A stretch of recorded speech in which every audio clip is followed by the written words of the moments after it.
Hello and welcome back to Shakesyear. We are working on Arden of Faversham, and we're going to finish up Act 3, Scene 1 today by hearing from Michael Bolton. But just a quick recap. Michael Bolton wants to marry Mosby's sister, Sue, and made a deal with Alice, Arden's wife, that he would kill Arden in order for Alice to put in a good word with Mosby so that Bolton can marry Sue.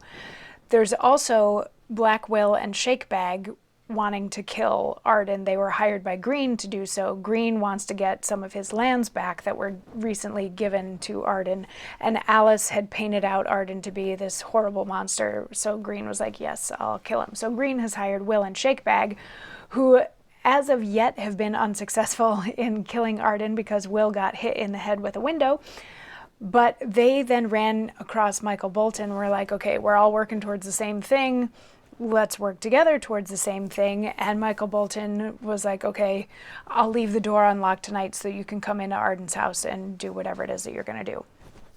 So this Act 3, Scene 1, we're at Arden's place, and he started out, he's still very much consumed by the thought that his wife is sleeping with somebody else, which she is, and she's also plotting his death. But his friend Franklin was trying to calm him down, and then Michael Bolton was like, maybe it's time to get ready for bed. So they left, and we got to hear from Franklin, who is very empathetic towards his friend, but also concerned about what the jealousy is doing to him. And then towards the end of his speech yesterday, Michael Bolton came back in and sort of like, so are you coming? And Franklin is like, oh, he's up, he's in bed already? And Michael Bolton says he is, and Fane would have the light away. And Franklin leaves. Conflicting thoughts encamped in my breast awake me with an echo of their strokes. And I, a judge to censure either side, can give to neither wished victory. My master's kindness pleads to me for life, with just demand, and I must grant it him. My mistress, she hath forced me with an oath for Susan's sake, the which I may not break, for that is nearer than a master's love. That grim-faced fellow, pitiless Black Will, and Shakebag, stern in bloody stratagem, two rougher ruffians never lived in Kent, have sworn my death, if I infringe my vow. A dreadful thing to be considered of. Methinks I see them with their bolstered hair, staring and grinning in thy gentle face, and in their ruthless hands their daggers drawn, insulting o'er thee with a peck of oaths, whilst thou, submissive, pleading for relief, art mangled by their ireful instruments. Methinks I hear them ask where Michael is, and pitiless Black Will cries, stab the slave, the peasant will detect the tragedy.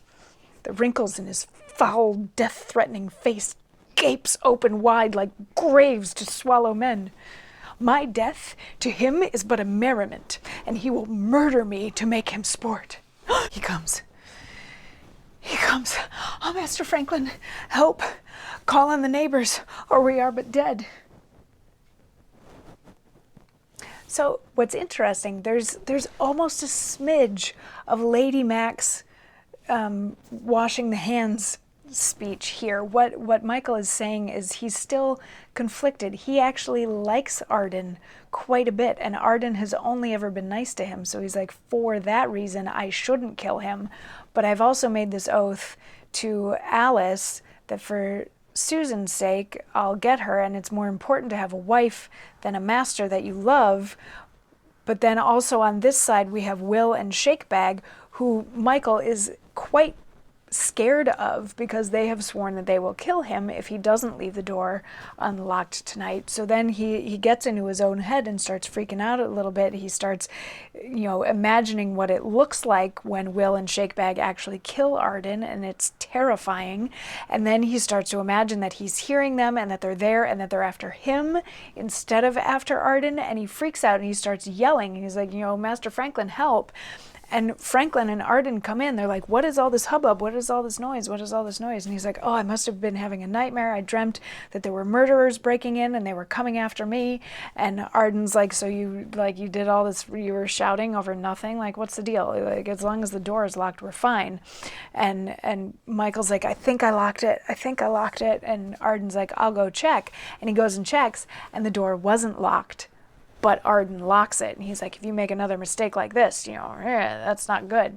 And then they all go off to bed, and that's the end of Act 3, Scene 1. So Michael Bolton, who had agreed to leave the door unlocked for Will and Shakebag, technically did, but then alerted Arden to it, and Arden locked the door. So we can only imagine what's going to happen when Will and Shakebag show up to do what it is that they're supposed to do.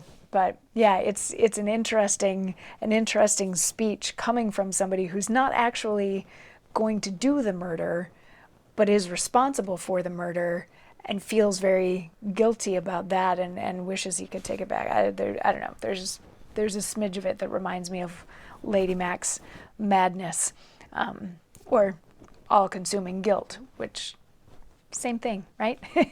Anyway, come on back tomorrow for more, and we find out what happens when Will and Shakebag show up to do what they're supposed to do. I'll see you then. Mwah.